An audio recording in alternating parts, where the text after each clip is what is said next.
Good morning. I'm speaking again with Robert Smith-Holt, who is a musician from Norway and who has a lot of experience being poisoned with mercury and lead since he got those conditions since he was a child. And he's a moderator on our support group, our Facebook support group that has 85,000 members. So good morning, Robert. Good morning, Rebecca. Evening for me. Years ago, Andy said to me, that people in Norway had a tendency to get poisoned with mercury. Do you think that's true? And have you noticed that? And why do you think that's true? Yeah, I think not only Norway, probably all of Scandinavia, but yeah. And Andy had some theories about it, and one of them was that the food grown in this country didn't have very much selenium, so they weren't getting enough selenium. But I don't know. I mean, most of the food in Norway is imported, so I don't really think it's to do with that.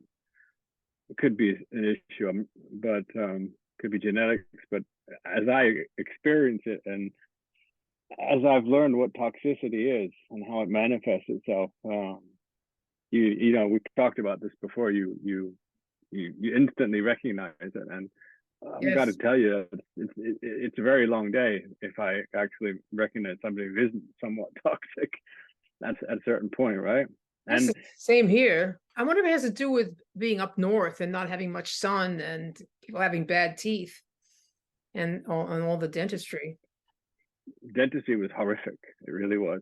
Most of my poisoning came from the dentist, like, because I moved to Norway when I was 14 and went to the school dentist, and he was probably paid per amalgam, so he put 56 of them in my mouth, and you know, and as I was a young person, I believed him, and you know, but in the last couple of years I've talked to people who went to the same dentist, and he was known for doing that. And my wife is from Scotland, and she had a mouthful of it as well, and she found a diary where she had written, every time I go to the dentist I get 4 fillings, and she was like 11 at that point. And so it was a thing. It was, I mean, I'm sure it's the same thing in America, but in America it wasn't the state paying for it. In America it was insurance, and you know, you were lucky to go to the dentist, unless you were right? a Native American or in the army. And in the army they just, you know, filled you up as well. I mean, I talked to my my childhood sweetheart's father, who I worked for when I lived up north, and he told me that he was in the army. He didn't have one cavity in his mouth, and they told him to go to the dentist because the dentist was going to use him for practice, and he filled all his teeth. Was that in the States? No, that was in Norway. In Norway, you know, this is bringing to mind this story. You know, like I lived in elderly housing in Burlington, here in Burlington, Vermont, for a while there, and there was this guy who, you know, he was an educated person. He'd been to the University of Vermont and everything. He'd been in the army, and I was talking about this with him, and he had a bipolar diagnosis, and he said that the dentist in the army had drilled out all his teeth prophylactically and filled them with amalgam. And right, just to practice, just for the fun of it. Well, I guess he figured it was stronger than tooth, so he put that in. And you know, get a shot in the mouth, you'll be all right. You know what happened to this guy? You know, like he went up his. This is a little elderly housing place for people, low income people. You know, this guy went off his meds one day, and a neighbor called the police because he was yelling and shouting, and the police came, and there was an altercation. They shot and killed him right there on my porch, on my floor. Yeah. This is the guy who you talked to about, and you knew. Oh yeah. He was a kind of an unpleasant person, but still, nobody has. Yeah. Geez. Yeah, but see, that was one thing you and I were talking about. What I've really learned is there's one thing is toxicity, and the other thing is you can have a real toxic person who's also a real not a nice person. Not a But you nice can have a person. real not toxic person who is a nice person. I don't know, You but know, there's no lettuce can reason. sort of bring out the dark side of people, don't you think? Yeah, absolutely, absolutely. But back to this thing about with the Norwegians being more toxic, I can remember I've written a book about beer brewing, and my editor was we were just discussing something at a Christmas party, and she had big family that she discovered in America, and they all wanted to come to Norway and see the family farm, and so they this is like third generation, so none of them speak Norwegian. And she said it was great, except for the fact that half the family has anxiety, so she had to The she family had to is. get them. Yeah, she had to get permission from them when they could be there, so they could vacate. Instead of vacating, they stood inside the house and stared at, spied on them with binoculars, and it's just such a weird thing to do. And but she just presented as, this is typical because half of Norway has anxiety, and I think she's right, and I think it's probably more than half. But it's something I've thought about because and we're lucky in Norway that we don't have the problem with glyphosate, they say, but we do because we eat American wheat, so they're getting glyphosate, and they've gone around and kind of like my wife likes to say that Norway is the most fantastic country on paper, but in reality, not so much, Sounds because terrible. Yeah. well, they have all this, they have this kind of utopian view of how things should be, and then everybody believes it, and everybody runs around and says we're fine if the government says this is safe and this is okay, but it's not. And I think that most of the toxicity, I think, actually comes from fishing. Just because Fish. everybody fishes, yeah. Yeah. Yeah. I was gonna And ask about the fish. Yeah. oh, Gonna ask about and it. so everybody has a boat, and everybody fishes, and they have an extra freezer for the fish, and they fill that up with the fish, and they eat it, and they're told that it's healthy, and they think that it's healthy, and there's a lot of things about fish that are healthy, but I find it really hard to find out how much heavy metals are actually in the fish. And I have a friend who not only works with it, but he leads the department locally. And I often confer with him, and he's like, it's really hard to tell because of this and because of that. And basically, the numbers they're so combobulated that you can't really figure it out. It's hard. So I love fish, but I'm just eat it occasionally after finding Andy because of that, and Yeah. it's made me somewhat, yeah, a little bit paranoid, right? So I'm looking forward Oh, to getting yeah. to the point where I can view it with different eyes, and maybe enjoy fish more. But as it stands now, no way. I just I and I have noticed a a lot friend. I have a, of, go ahead. excuse me. No, I Well, was I just, have a friend. I know that there's a German submarine that has oh, the that ballast. was the what? The ballast it was using mercury as ballast. No, no. It gets worse. Not only the ballast, it was full of, I don't want to exaggerate here, but somewhere between 40 and 80 tons of mercury that they were shipping to Japan at the end of the war. So because they use it in munitions and they use it as ballast and all these things. And that was torpedoed and went down out just outside of the kind of outermost island here on the west coast where the all of the fish traffic goes through. And the people who live there, they know that they don't fish there because they know the fish is bad. And but the government says it's okay.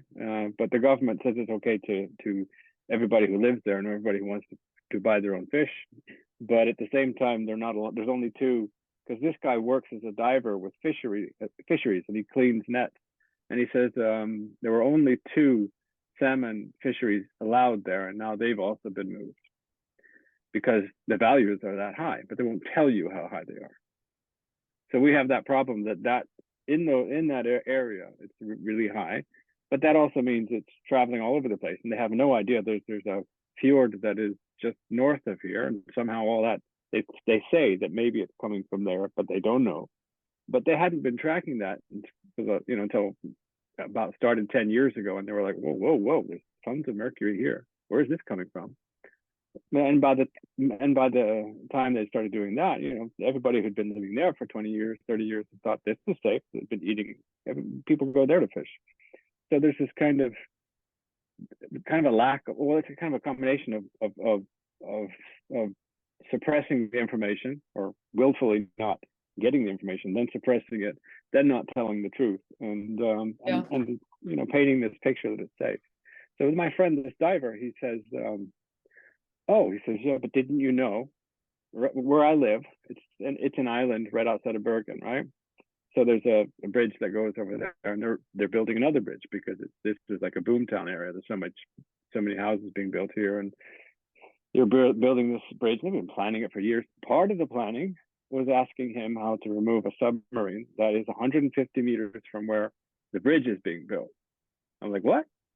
What kind of submarine? It's a submarine that was a German submarine that was sunk, and it's full of mercury ballast.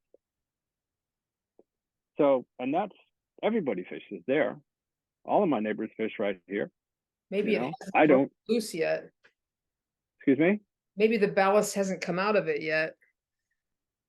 You don't know. That's the problem, right? So in the end, they concluded with that it wasn't safe to remove, so they were going to build a sarcophagus around it, kind of like they do with That seems a nuclear bit, reactors. yeah, Mm-hmm. So I was just going to say that when I go ahead, go ahead. I was just going to say that I noticed a lot of neurological damage when I visited Goa, where I used to live, where there's people eat a lot of fish because it's a fishing village. And some of the fishermen were like, like walking down, you'd see them walking down the beach with all kinds of problems. And my Aya's brother, he was completely messed up. And then my doctor's husband, he had neurological problems too, because the upper class people eat a lot of big fish. I just noticed it because how do you, Andy used to say that when you've been toxic yourself, you just pick it up immediately. You can see a toxic person across a room, and there's a lot of them. What do you think signals it to you? What do you notice? It's kind of hard. It's like the first time I took my son driving, I couldn't tell him how to drive, and we almost had an accident because I just know it intrinsically. And he was like, "You suck as a teacher," and I did. So I had to think about it. Being a teacher, but as being a driving teacher anyway. But the toxicity, I don't know. It just they kind of lack. They don't have an eye contact. Yeah, that's the first thing I noticed is the gaze. Mm-hmm. That gaze skips around and misses yours. Yeah, and I worked with a guy, and now I know what it is. And I would talk to him, and he was nice, but he would stand like this, and he would talk to me and be like, "Robert, I think," and blah blah. And I'm saying, "Well, why are you looking at the wall? Did your father do that?" Yes, my father did that. He and I said, "Well, why?" I said, "Why are you looking at the wall when you're talking to me?" He says, "Because I think that's the polite thing to do. It's impolite to look at people's eyes." I says, "Well, I think if you look around in the rest of the world, you'll notice that everybody looks at people's eyes when they talk to them, and that what you're doing is actually considerably off the wall." Off the wall, yes. No, he couldn't get that, and I realize now it's toxicity, right? But he had a way of he was very friendly and exuberant otherwise, but he had a lot of strange ideas. So I know now that it was a toxicity, and that like he had a way of circumventing all that, the underlying anxiety, the underlying unease, dis-ease, and which is the cause of it. And his anxiety. He I think it's compensated for his own anxiety. Yes. Yeah, and people who have that don't even know that they have anxiety. Often people who learn about this protocol and kind of discover through it, wow, I do have anxiety. I've lived with this for so many years. It's become the norm. And for many Norwegians, it is the norm. Even though they have now actually have last maybe 10 years have started to talk about it more openly, and it's been a taboo thing to talk about in the press. But then we had a prime minister in, I think, 2007 or something like that, who had a breakdown and was, he had a sick note from the doctor for 2 weeks, and he blamed it on anxiety, and it probably was. So because he did that, it's been okay to talk about it since. And well, it's been not okay, but it's been easier for people to talk about it, and more are talking about it. And I think that most people, some of them, have become so bad that they kind of realize if they don't start talking about it, they'll get somewhere. They won't get anywhere. And other people just kind of realize through this process. And then, but it kind of, because there's no real solution, it kind of is building up, and there's a general anxiety in the population being recognized. So I think that the powers that be would rather that it was suppressed rather than dealing with it, because how do you deal with it? You give them more Well, beer or more wine, or all they've got is talk therapy and anxiolytics. and Anxiolytics, like Valium or benzodiazepine, Valium. Or yeah, yeah. and that's actually what's happening. So there's been like there was a story only last week that 25% of Norwegians are medicated on some kind of opioid. On opioids. Yeah, some kind of opioid, and they medicated on opioids. medicated, yeah. They get it from their doctors. Yeah. Wow. Because of anxiety and all sorts of stuff. 25. And they proudly say that we don't have an opioid epidemic here, like they did in America, because they had the hillbilly heroin over there. But they have the same thing. It's just that the state is paying for it, and they're not. Like the problem in America was also that people got hooked, and they gave them higher and higher doses, and then they just cut them off, and then they had to go and buy illegal heroin, and had no idea what they were doing, and that's what killed them. Yeah, whereas in Norway, people getting killed by the street drugs now, like a yeah, lot. yeah, It's yeah, not, yeah. and that's So they're not getting help with their actual health problem, and so they're then they get suffocating. some kind of drug that shuts them up for a while, and then they cut it off, and then they get stuck on a street drug. It's crazy. But yeah. So what were we talking about? Well, I was going to segue by saying that it was an epiphany for me when Andy told me that anxiety was an adrenal problem. Yeah. Lots of things are an adrenal problem. So anxiety and insomnia are adrenal. And depression is different from anxiety. They go together sometimes, but it's something different. And it's not necessarily from your adrenals. I'm not quite sure. It can be a lot of things, like your liver or your neurotransmitters or something like that. But the adrenals are a huge player, and nobody ever talks about them. It's like I never even knew what they were before I got into this stuff. Well, the one thing, that's a good segue, by the way. That's kind of the also what kind of brings you back to the Norwegians, because the Norwegians, like, there's a lot of really good things about their culture, about how they're very respectful of your space.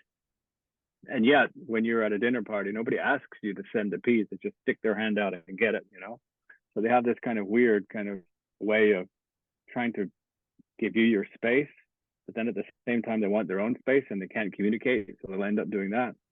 So, and all these things kind of just build up, and I think in their culture, and I think it's an expression of, a part of its culture, but I think I experience that it's an expression of their own anxiety and their inability to kind of get past that, and that fuels them. And when I got the 56 fillings put in, and it was done in the space of 3 months, I think the anxiety hit me like a truck after Prime. about 4 months after. Yeah. And 4 months, yeah, after. How old were you? About that. You were just I was 15. I just 15. Yeah. And then I dealt with it for sensitive time. That's a very sensitive time in your life too. Yeah, and so I kind of was wondering. Well, I thought it had to do with teenage angst, Right. But it just got worse and worse, and then I started getting breathing problems as well, which I finally found out after 40 years of going to the doctor is connected to candida. Really? Like when I get when I get too much candida, you get all the other classic symptoms with a white tongue and eczema around my face and athlete's foot and all that kind of stuff. It just never goes away no matter how much you deal with it. But it builds up, and for me, I get breathing problems. And my doctor actually called it one of my doctors called it reverse asthma because I didn't have a problem breathing out, but I had a problem breathing in. So I was a singer, right? So I could sing. It was painful, but I could sing. And nobody knew that I was in pain, but I was in extreme pain. Street. And yeah, and I never went. I mean, I never figured it out until maybe about a year into actually with the chelation. And also my doctor who I went to who tipped me off about this protocol still couldn't figure it out either. And yet I see on the forum that it's quite common with people who have this kind of. When I explain it, they're like, "Oh, that's exactly what I have." And if they if they find something that deals with the candida, it goes away. So Goes away. Well, that's proof in the pudding. mm-hmm. And so that's so you have the like the physical aspect of adrenal, like it really affects your immune system. It really affects your Yes. how your immune system works, and it degrades your immune system, suppresses your immune system, and that's why the candida grows. You know, you're more Yes. susceptible to being sick. Yes. Your blood sugar regulation is much more susceptible when your adrenals are affected negatively. You get that And hypoglycemia thing going on. yep, and then there's the anxiety, right? And I think that the best thing that I learned from the doctor who tipped me off about this protocol was he said, look, he says what you have to realize is your body's everybody's body is a chemical factory, and there are certain things. Excuse me. No, I'm agreeing Right. with you. Yes, I often see it And that there, way. yeah, and he says so. And there are certain things that everybody has in common, but everybody is unique. And you're going to have to figure out what you need to do to get a balance that works for you until you've got all the metals out and the things start to run more normally. And that seems to. This is that doctor this is that one good doctor in Norway, huh? The one good doctor in Norway. One good doctor in Norway. You finally found him. That's right. I've heard about him. Shout out to the one good doctor in Norway who knows who he is when he's watching this, but I can't say his name. But yeah, and it was really good advice because like there's a lot of advice that Andy gave, but it's general advice a lot of the times. A lot of the stuff that he's specific about. And the funny thing, he's right about that, right? Totally right. An example is I was convinced he wasn't that right about vitamin D if you had lead poisoning, and you couldn't really trust the levels and supplement only if you need it. And I didn't believe him. I thought, oh, I'll just follow the levels, and I ended up with toxicity, and it didn't take long either. So you kept eating the vitamin D because your blood levels were low? Yeah, they were low, and I think last year I went to the doctor in August, and he was like, "This is super low, and this is like after a really good summer, you need to up your. This is the one good doctor." So he was wrong there, but you know, I tried it, and I had all the classic symptoms of toxicity, vitamin D toxicity. What are they? And the one, well, it's very similar to any kind of thing where you just feel off, you lose your stamina, weakness, kind of you think it's adrenal. But because when you have adrenal stress, that's one of the things you have. You're just tired all the time. You can't sleep, but you're tired. You can't focus. You're jittery, underlying anxiety. But what really sets it apart is every time I ate a meal that was fatty, I got very nauseous, and then I got a migraine that wouldn't go away, like it felt like a thiol migraine, but it just didn't go away. So that was like, in the end, that was like, okay, that's what it is. And I love, for example, crock pot. How did you figure it out? You know, I love crock pot meals. So I made a really nice crock pot meal. Yeah. And every time I ate it, I just felt really, really nauseous. It just wouldn't go away. And so, you know, I asked the next best doctor in Norway, which is Google, what was wrong. And that was what and now we have AI. So the next time I'll use AI and see what he has to say. You know, artificial idiot. He knows some stuff too. Yeah. That's the one. Yeah. So, but it was those two symptoms that really set it apart. So then I knew it has to be that. And, you know, I just stopped taking it within really quickly, 3 or 4 days. The worst. I don't understand what the connection between the crock pot and the vitamin D. Well, when you make food in a crock pot and it cooks slowly like that, there's a lot of fat in it. At least the way I was cooking it, because I was frying up meat, and then like I would make a really good stew. So at Yes, first yes. I would fry the meat and then add it It's in, supposed to be and good then that, for you. yeah, but then it gets incorporated in a way, so it doesn't taste that fatty, but it is.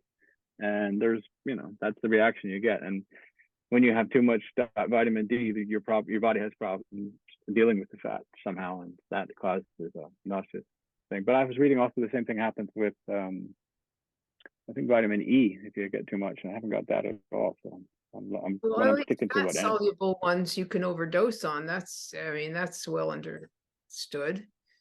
The Yeah, fat soluble vitamins, because you don't eliminate. invite Yeah, vitamin D builds up as well. vitamin E builds Yeah, up. yeah. And it's the same with things like acetyl-L-carnitine. These things are kind of in between a hormone and a vitamin. They can build up like that if they're fat soluble. So, but yeah. So and another thing is when you're metal toxic, you have a tendency to think in a linear fashion, Okay. like one thing at a time. Okay, first we do A, then we do B, then we do C. We start at 1, 2, 3. Almost like How to cope.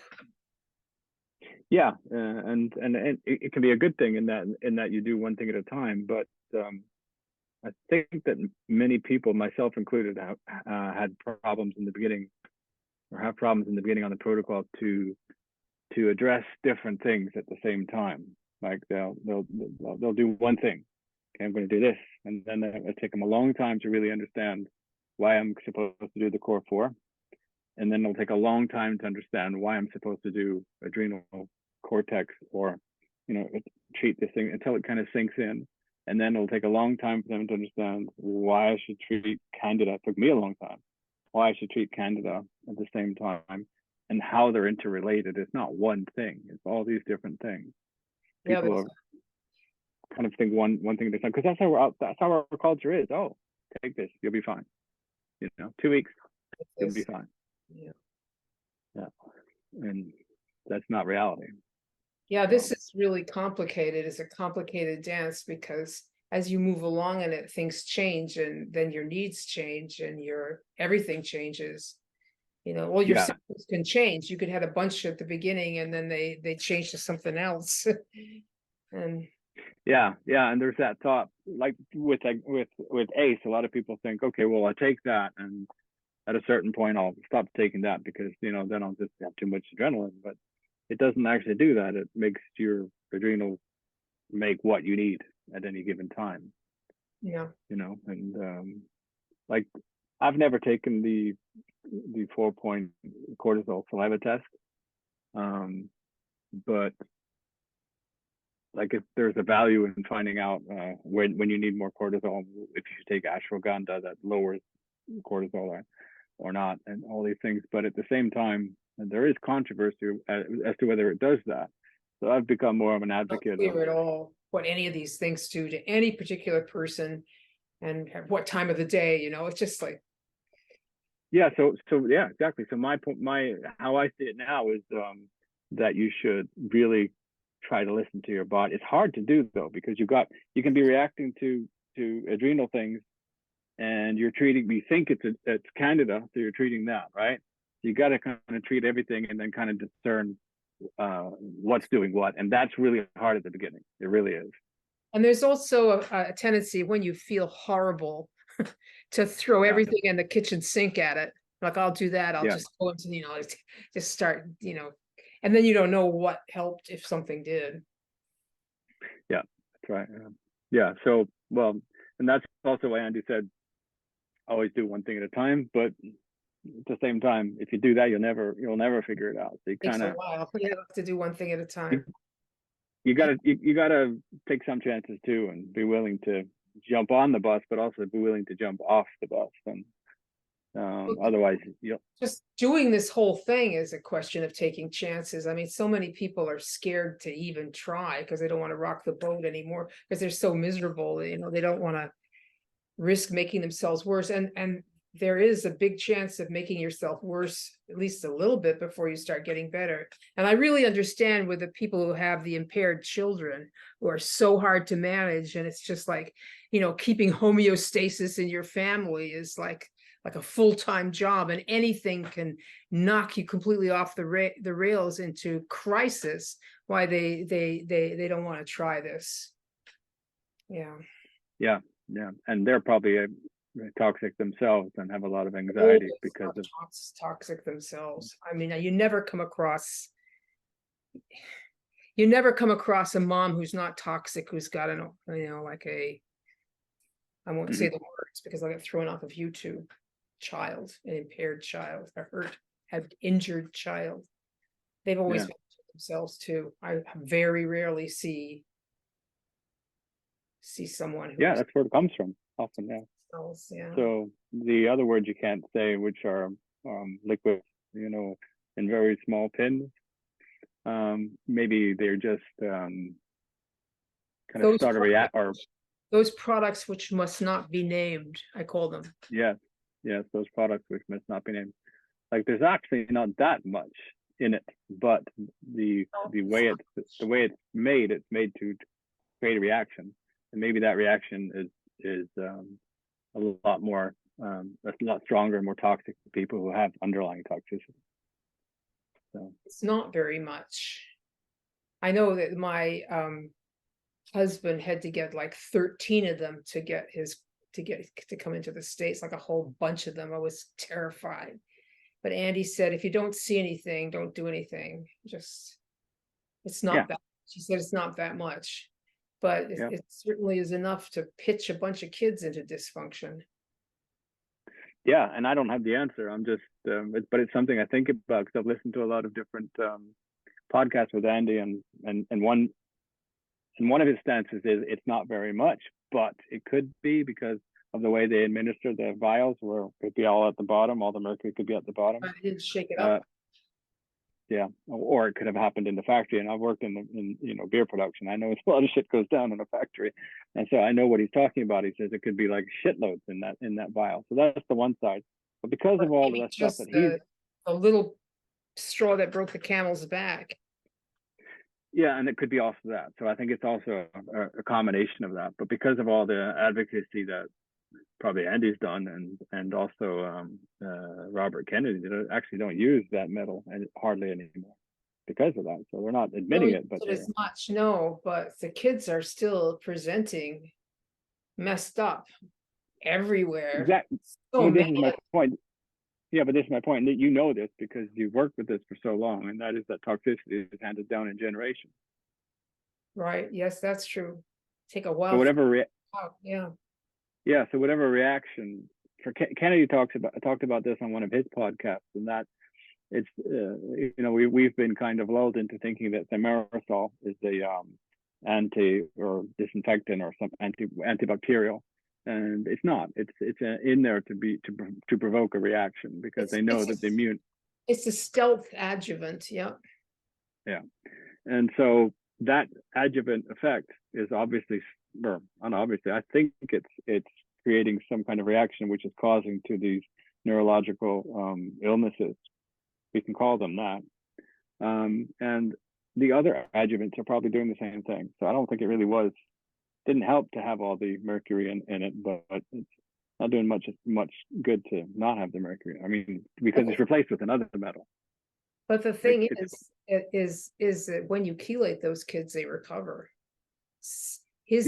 Andy was giving like statistics of 75%, like 50% recover just with straight chelation, and they're back to being normal as though nothing happened. Normal.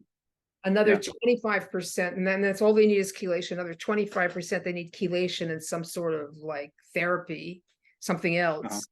And then the last 25%, it's not mercury. So it's still mercury, no matter what. It's still mainly, and the aluminum is only there because of the mercury. That's true. That big mucky muck scientist, I can't remember his name, who got custody of a bunch of brain samples from autistic kids, from those kids. Yeah.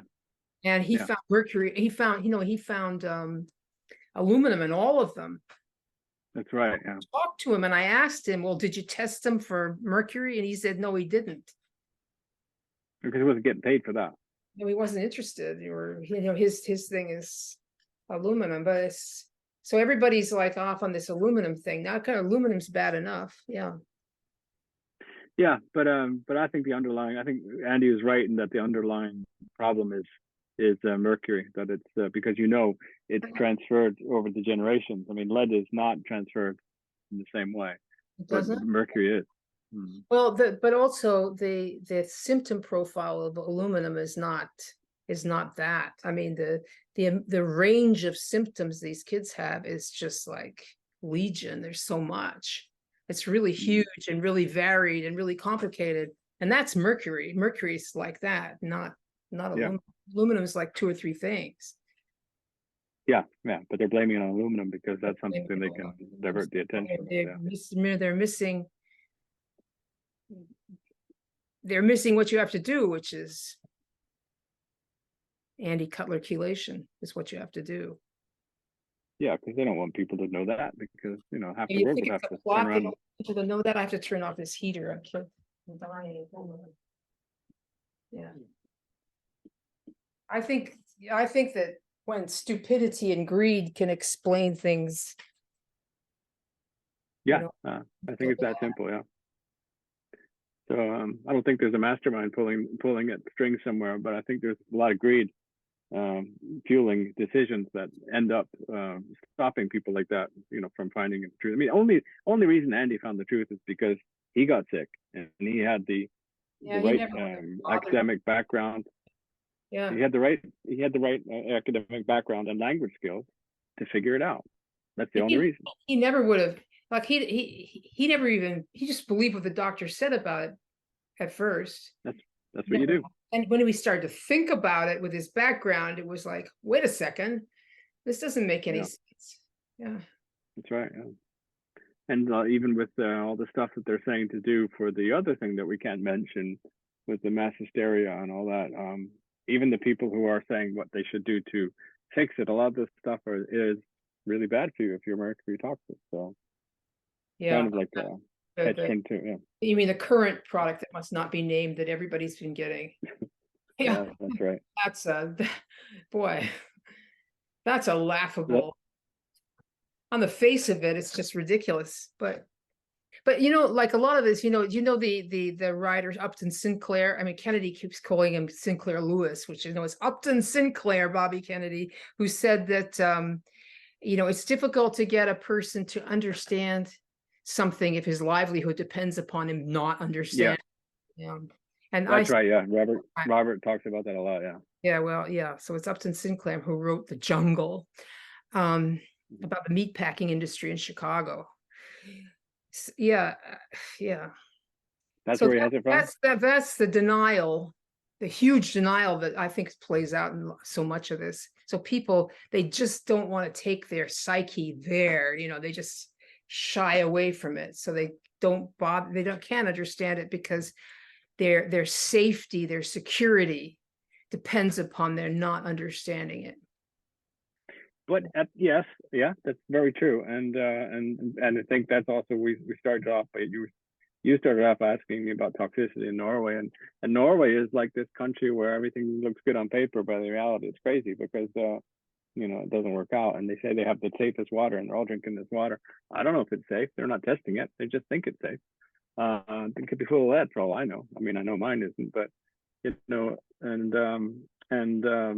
they live in this utopia where they think that everything is safe and they believe everything the doctors tell them. Well, the doctors aren't checking because they also believe they live in this utopia. And so you have that's the local backdrop of the toxicity. And so it builds and builds and builds because they're not doing the things they should do. I mean, this is like 2023 and I eat organic food and perfectly normal Norwegian people will say to me, is there any point in that? I'm like, well, look at me and then look at you. and then they're like, but you're going to the doctor for 25 different things. Yeah, exactly. And and so that's the problem. And it's been like, I can remember, because I've had these health problems, since I was 15. I've bought a lot of books about health and always tried to eat healthily, and jumped on one fad after the other because my doctor hasn't been able to help me. And I followed all the, there's like, Norway is a small country. It's a huge country, but it's a small community. It's a small mind in a way, because now it has 3 television channels, but we still really basically have just 2. And up until for 20 years ago, we only had 1, and it was only on between 6 in the evening and 10:30 at night. And they showed theater on Mondays and debates on Tuesdays, and then they started showing youth programs on Fridays in the 80s, which was revolutionary, all this kind of stuff. It's a small mind, it's close knit community, massive country, close knit community, and they're sheep, and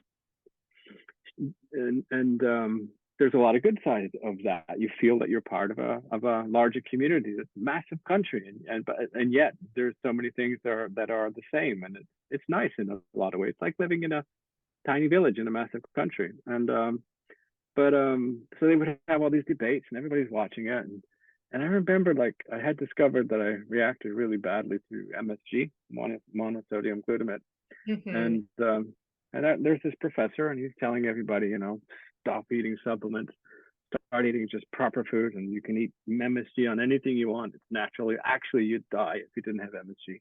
And there's too much of that going on, and that is steered from above. That's steered from this whole school of thought that's behind big pharma and behind that, and it's starting now. But right now, today, I read a article about professors who are saying, well, ultra processed food, here's the ultra processed food that's good for you, and it's all this crap that they're going to be trying to feed us instead of the normal meat and potatoes and vegetables. The lab grown meat. Exactly. This is good for you because, and I'm a professor, and shut the fuck up. Well, that time is over, but in Norway, it's still here.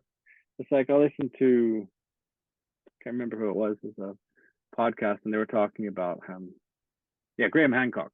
Do you know him? No. Okay, he's got a lot of books about, he's a journalist, but he's also been fascinated by history, and he's got a lot of books out about lost civilizations, all this stuff, and he's into, anyway, check him out. He's really good. And he was talking about how society, he was attacked when he put out his first book, which was called, I think, Lost Civilizations or something, and it was about Atlantis and all this stuff that we're taught was just bizarre stuff that people who are not quite right in the head talked about when I grew up, anyway. And he has actually done, people with Asperger's syndrome. Well, go on. Yeah, or tinfoil hats. And he had written this book, and he was really attacked, and it was really, he'd done a lot of research as a journalist and said, well, maybe there's something to it, basically. I haven't read the book, so I can't really describe it other than that. But he's got to the point where his research is, people are starting to take notice, and the archaeologists are starting to, some archaeologists are starting to say, well, there's something in this. But he talks about how the internet has skewed society from, used to be that if you said something in the public space and it was outside the narrative, then all you needed was a doctor of something or other to come in and say, look, I'm a doctor of archaeology and you're full of shit. And that was that, And as internet has taken over that, or as we have the ability to find alternative sources of information, that has been weakened. You could say that it's not just a good thing, but and in Norway they often would say it was not a good thing, because they want things to be like that little village mentality. In fact, there are newspaper articles here about the doctor says, don't Google it yourself, just come to us and we'll fix it. Oh, well, yeah, and that's just too. Don't do your own research. Don't do your own research. Only fools do your own research. No, that's actually called reading, Reading, yes. And thinking. Yeah. Anyway, so where was I? I kind of got lost in my own. I know you're talking about this guy, this archaeologist who wrote these strange books. Yeah. So he's talking about the shift from this society where all you needed was a doctor to come out, and now it's become more. It's become more stratified. The experts, yeah, but it's become more stratified. But you still have this, and it maybe also even an even stronger the thing is, because it's all there for everybody to see, they're still trying to hold on to this. No, we're the experts, listen to us. But it's slowly but surely. I mean, I may sound like a pessimist often, but I am an optimist at the core of myself, and I think that the internet will, in the end,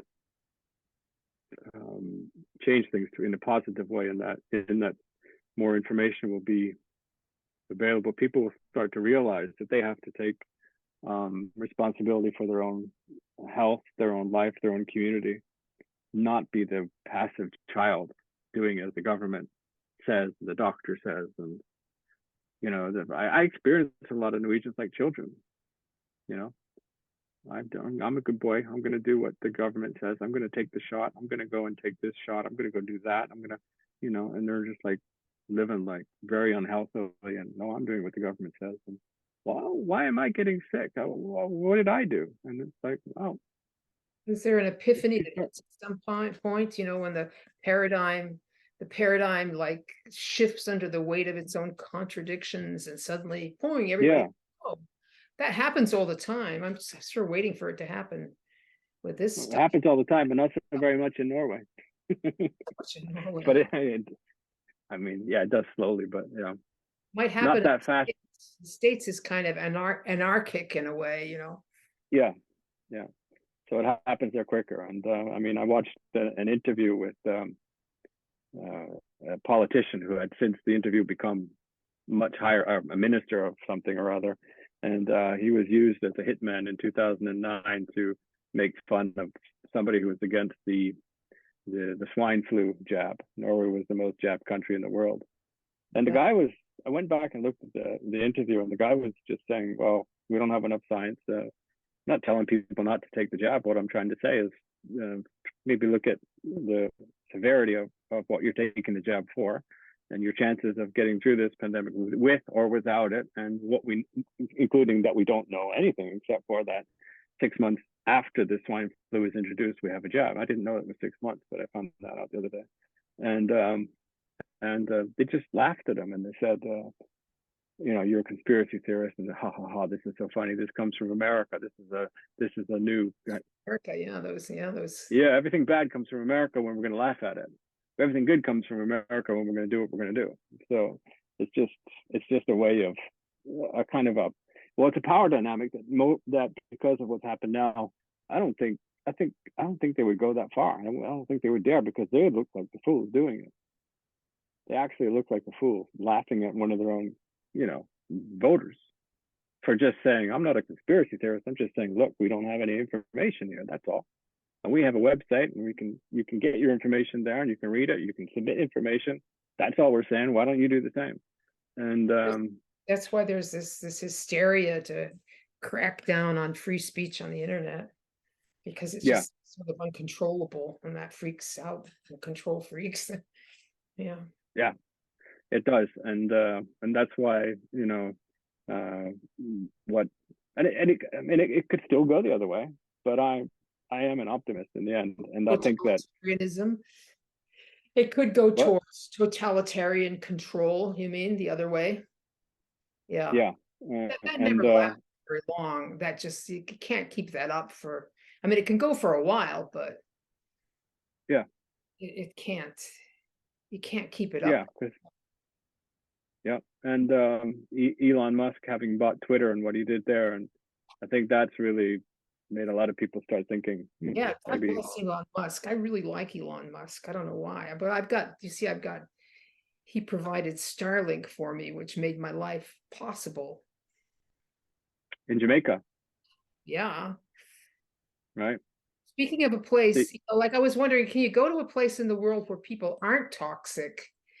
And Jamaica seems like such a place, even though there's a bunch of lead poisoning going on, but people, there's a sort of a level of vitality. I live in the country, but even in the city, there's a kind of a level of vitality that people have that you don't see in our cultures. Well, I've never been to Jamaica, and I'll admit that the only thing I know about of Jamaica is to do with music, Rastafari culture a little bit. But what I also know about Jamaica is that it's a very young culture. It's not been industrialized really. I mean, No, because it was, farming, it's still a lot of farming going on. Yeah. well, so what that means is there's also a lot of less toxins, because industrialization always brings toxins with it. Man, yeah, And yeah, they've got bauxite mining going on. I say, oh, please, Jamaica, don't sell your birthright for a mess of pottage. You know that yeah, story from the Bible? no, Was it Jacob and Esau? Jacob and Esau, Jacob came back, from they're working out in the field, and he sold his Esau was hungry, and so and Jacob tricked him into selling his birthright, which was his father's blessing, for a bowl of stew. But the story that's means, right. don't sell your birthright for nothing. And they've got this fabulous birthright of, like natural wonders and pristine environment. And What is bauxite used we for? sell that for a flat screen TV. Yeah. What is bauxite used for? It's aluminum ore. Jamaica's Okay, rich so in then, aluminum. Yeah, and I think it's a Chinese company that's opened a mine. Already the people around there complaining that it's polluting everything. And right, because because of how it, when you have beautiful good health and you live in a pristine environment, you don't know. You don't realize what you've got. mhm. Yeah. Well, when everybody knows what, and you may have experienced this, but everybody knows what they call, that the English are so eccentric, Yeah. right? Well, they are, and there's a lot of things that I've experienced every time I go there that are just off the wall, that I now know are due to toxicity. Yes. And They have terrible you know, work. They yeah, all, that's to do with, they yeah, all of them have a terrible dental work. Yeah. mm, yeah, but they also have toxicity that stems from industrialization. They're the first Industrialization industrial, place. Yeah, yeah, yeah. yeah. So it trickles down, and the toxicity goes, and then toxicity transgresses generations. And I've lived in an island I shall not mention the name of, because viewers may know what I'm talking about. But that island used to be 4 different counties, and in the one county I lived in was perfect. It was in the country. Everybody was normal, happy. Not everybody was nice. And then I moved across this island to the other, and people were pretty weird, and then I went to this other community, and it was like, so all the places where people were pretty weird, they had all had this old, there had been what they did was they what is the what's it called in English, and tanning. So they had tanning with chromium or all sorts of metals, and Metals for tanning business. Okay, that's interesting. Yeah. yeah, and people were toxic and just kind of weird, and there were crooked eyes and crooked faces, and Oh, lots of all this stuff. And I've traveled to different places in Norway, and if you go to places that have a lot of industry and have had it a long time, there's all these toxicity issues, and they know about it. And now there's another place, I won't mention it by name, but they've made aluminum. What's that process called? Electrolyting aluminum thing.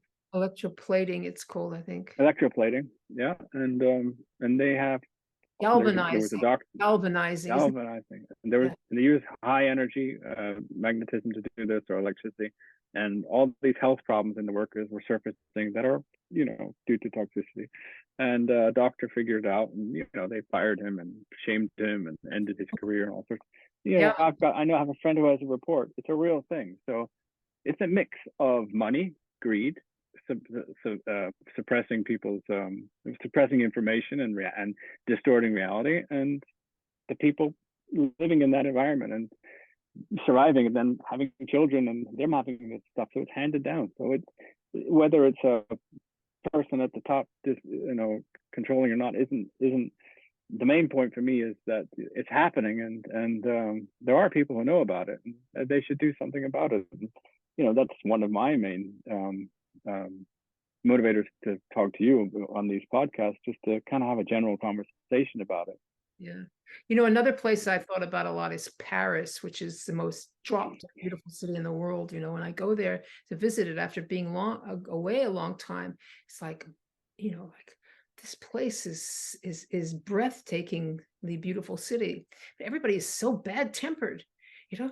Like you go and ask directions at a booth and they'll say, it's not my job to give you directions, you know, something like that. Everybody's so bad tempered. When you get outside of the city, like and go into the country, you know, like, oh, like the French are like a totally different race of people. And I always wondered with all that beautiful old housing stock with all the, you know, lead that's probably like drifting onto the environment. And you know how the Notre Dame burned up just recently and they had a complete lead roof, you know.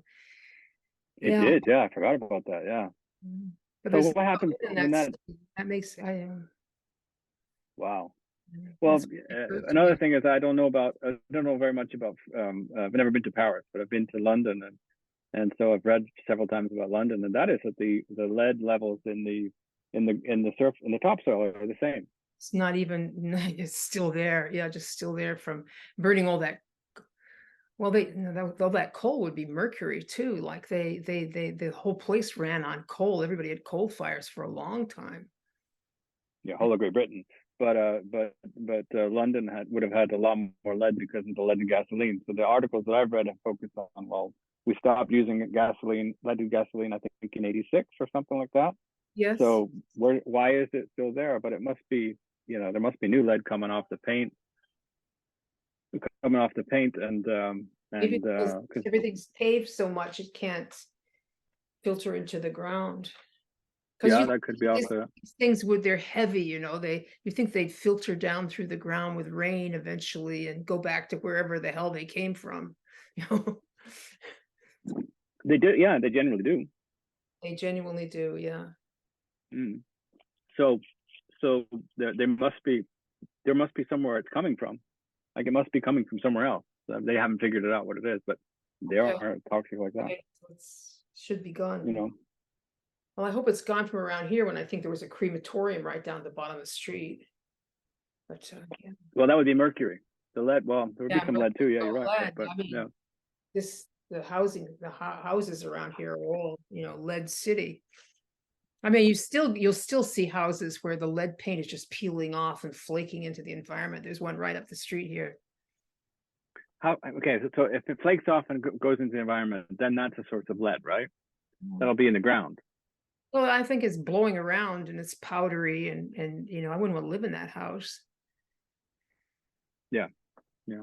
But do you think it would affect you as a neighbor? No, I hope not. I wonder about my Yeah. radiator here, which is leaded, you know. But yeah. Hopefully it's not enough to mess with the chelation that I'm doing right now. Well, you talked about that. That's been painted in, right? So I don't think that's an issue. But It has like I really know people who have lead a paint house on like the that. surface of this thing, but it's not flaking. Yeah, but you can paint over it though if you're worried about it. Yeah, I could. Ooh, yeah, I could do that. I thought But about how's it going with it? How's it yeah. going with the chelation? No, I have been chelating lead for 4 years, You've been keeling it for four right? years. Yeah. Every time you do a Yeah. round, do you feel something?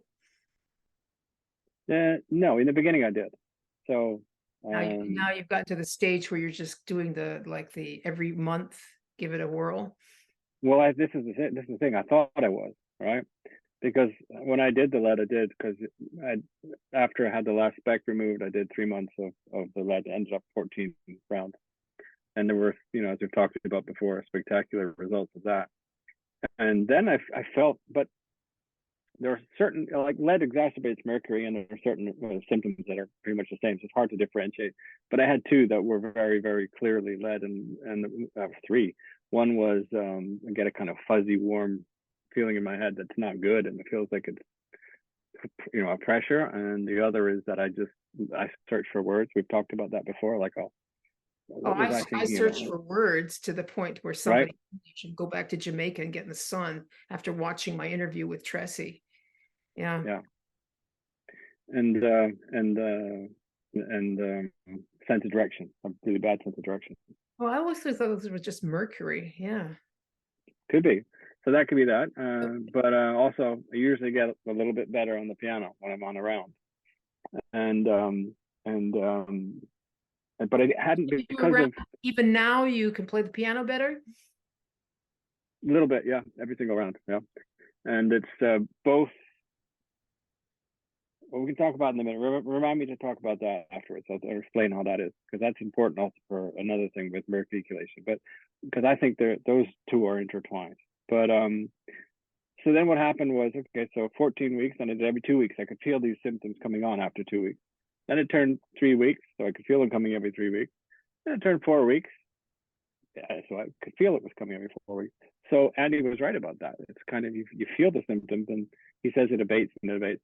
So because of the wedding and different things this summer, I ended up not doing lead for I think 10 weeks, and boom, on the first day of week 10, 11, I was just, oh my God, it was like a freight train hit me. And it Really? was like, yeah, I hadn't planned to. I planned to another week because of other circumstances, and I just came home. I said, I have to do this. Had to start Started around. around, Yeah. yeah, started around at 4 o'clock, pretty much symptom free the next day, next Next morning. I day. felt it immediately, but the symptoms were gone. And then that's when I realized that kind of the symptoms had kind of seeped in, trickled in. They Like trickle usually in. Yeah. Mercury does they that. trickled in. Yeah. Yeah. So they kind of, and so what you do is you're kind of, it happens so slowly, you don't really notice. And that's kind of the danger. So you kind of have to follow that. And all right, so you have to take some chances and take a long break to see if it does come back for like a freight train. But it's kind of good to just follow that progression. So I'm going to do that from now on instead of experience that again because it was horrific. It was So you, like it was when oh I yeah, started out. you're putting yourself on a schedule then. You're going to put yourself on a schedule. Yeah, Mhm. Much. I think I don't think I can go that long. I think I have to maximum 6 weeks without a lead. So I'll just do once a month now, just to play it safe. But back to the piano is that a symptom of mercury toxicity is you have a difficulty hearing voices in a crowd. There's a Yes. word for it, I can't. Yeah, and like listening to music. For me anyway, I couldn't hear the lyrics. I hear the melody, but I can't really figure out what the guy's singing, no matter what language it is in. I guess he's saying, yeah. Yeah, Okay. and it's Yep. been like that. It's been like that since I went to the dentist. So that was one of my first symptoms. Was not being And able to understand the lyrics when you listen to music. no, if I can read it, then I can follow it. Okay. But if I don't read it, I can't follow it. If I know a song, then I can follow it. But if I don't, I'm listening to a new song and I haven't learned the lyrics, it does. I don't hear the words. I just hear this melody. And that also for me as a musician, that kind of translated to, it was hard to discern what was the piano doing, like what were the different keys doing, what was the piano, what were the different instruments doing, who was playing what was that voice, what was all this kind of stuff. So kind of for me, I kind of saw it more as a kind of three-dimensional entity, and that was my approach to songwriting, that was my approach to producing, that was my approach to arranging music, which made it really difficult for my band members because they don't know how are you talking about. so when I as I get the lead out, lead exacerbates mercury, right? Yes. So that's one of the symptoms that becomes gradually less. When I take a lead round, it's pretty instant that because one of the things with lead is people who have lead toxicity, they write really badly. They have a problem with their coordination in their hands Yeah. and their Well, eyes, right? yes. And so I think the lead takes care of that for me. Like I can start to coordinate my hands like I would, and it's linear. And the mercury has to do with how I hear those notes. But because the piano is specific, it just occurred to me that the piano, you're playing several things at once. Yeah. Yeah. Whereas almost every other instrument is linear. Yes, and no. So what I was really good at doing because of this toxicity was paying attention to the chords behind a song, not Okay. how they were played, just the melodies, the harmonies, and then paying attention to how the the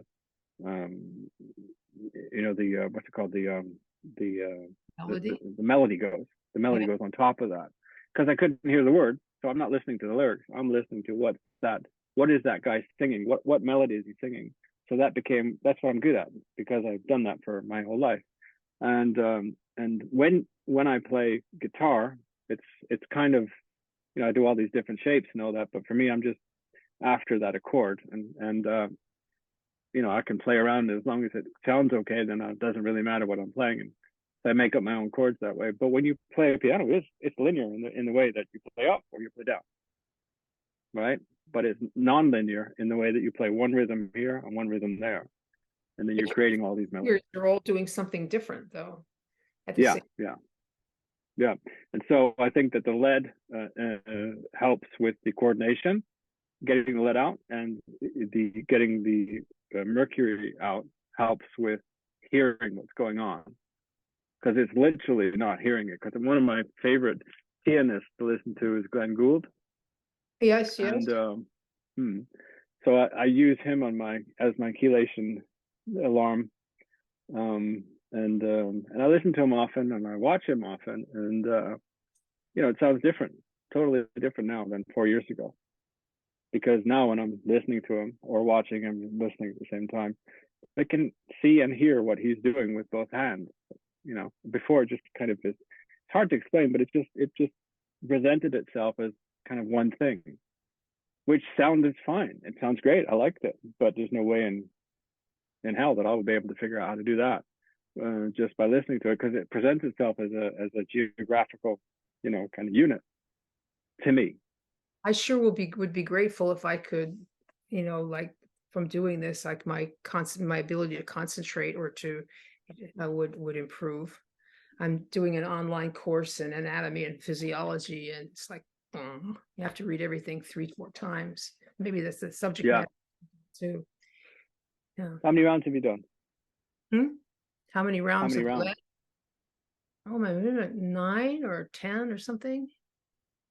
I mean, I didn't do anything for 3 or 4 for a couple of weeks here, and now I started up again. And I'm doing Right. that and 200 milligrams of lipoic acid, and like I think it's 25 milligrams of DMSA every 3 I've hours. only a bit is 25, but by Canada went to town with that, so I went back to 12 and a half. Yes, I'm pretty keep up on the undicyclinic acid, which I like. It's good stuff. Get an order for that. But yeah, I ordered some DMSA at a lower dose, so we'll be about 12 or 15 or something. I'll do that instead when it comes. Yeah.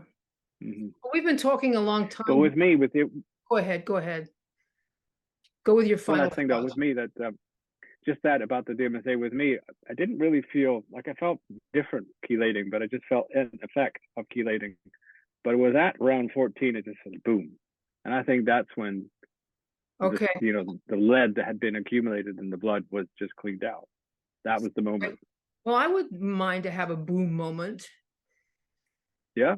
Well, you got it coming in a couple of weeks, so you think? Maybe you'll have it. I'm thinking, maybe. like, you're 75, Rebecca, maybe it's just normal to be like a little bit dotty, a little bit out of it. But like I'll take it if I can get a boom moment. That's for sure. Yeah. Well, 75 ain't nothing. Just go for another 25 at least. Yeah, well, if I can not get dementia like everybody else in my family, I'll be grateful for that. But I think it would have, every time I get the word, I have word recall problems. I think, oh my God, maybe I'm getting dementia, but I don't think so. I think I'm cool. I think it's lead. That's chelating the lead that makes it that way. Well, let's say 14. And when I hit round 14, I'll just have boing, fantastic word recall. That'll be it. Next time you'll be playing the saxophone and I'm playing guitar here. I'll play the saxophone. And you can do a talk on on anatomy. Yeah, well, they want me to learn a whole new vocabulary and I'm resistant. Do I have to learn these words, you know? Yeah, yeah, yeah. But I was like that with chelation. That was it. It took me months to get into that kind of. There's a vernacular in each field, isn't there? Yeah, Just the word chelation took me a long time. It was chelation, because I live here where nobody speaks English. So it's chelation. there's a lot of stuff that is hard to learn. Yeah, but I figure, like there's things, there's concepts that I just had that were completely I knew nothing about, like cell walls. I studied physics and in high school and college, and I missed everything else. No chemistry and no biology. So for me, it was an epiphany to find out about how the cell walls work and how these things move back and forth. And Andy describing the mineral transport and what that means. That's okay. Mm-hmm. So I figure if even just to get it like a rudimentary understanding is a big jump forward for me. So that's good. Yeah. Yeah. All And I right, moved around too, so I kind of missed stuff too. all right, should we say goodbye? I hope this hasn't been too arcane for people and they enjoy listening to it. It's kind of arcane stuff. So people who are getting into it, there you go. Or what's the word arcane? What does it mean? And what does that mean? Yeah. Well, one thing I got a huge vocabulary, like that. And so arcane means it's like specific to like a like a like only a few people know what it means, and it goes with a certain culture. Yeah, So, yeah, I get it. Yeah. yeah. Well, that's actually, that's a really good point to end on. It is arcane, and it shouldn't be. So let's hope that our talks garner interest and that people, join the website. The Facebook page and learn more about it, because And learn it is about definitely this. not Yeah. arcane. This is the biggest problem in our society now. It's the biggest The problem biggest. in our society now. I would agree I with think so. Yeah. Mm. All right. Bye-bye. Good note to end on. All right. Bye That's bye. 2 more rounds and it's boom boom time.